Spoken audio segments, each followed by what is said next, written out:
1999 ഇറങ്ങിയ ഒരു fantasy drama ചിത്രമാണ് ദ ഗ്രീൻ മൈൽ.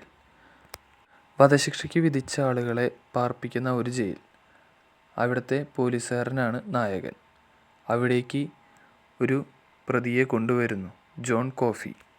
കാഴ്ചയിൽ അതിശക്തനും കണ്ടാൽ തന്നെ പേടിയാവുന്ന രൂപവുമാണ് അയാൾക്കുള്ളത്.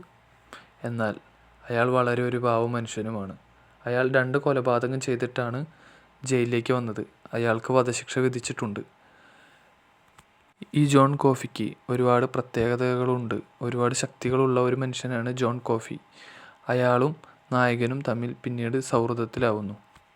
അങ്ങനെ അയാൾക്ക് എന്തൊക്കെയാണ് സംഭവിച്ചത്, ആരാണ് ശരിക്കും 2 പേരെ കൊന്നത് എന്നെല്ലാം പിന്നീടാണ് നമുക്ക് മനസ്സിലാകുന്നത്.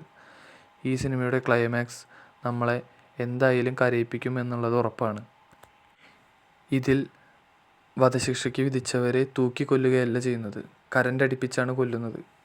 ഇതിൻ്റെ ക്ലൈമാക്സ് സീൻ നമ്മുടെ കണ്ണുകൾ നിറയ്ക്കും എന്നത് തീർച്ച.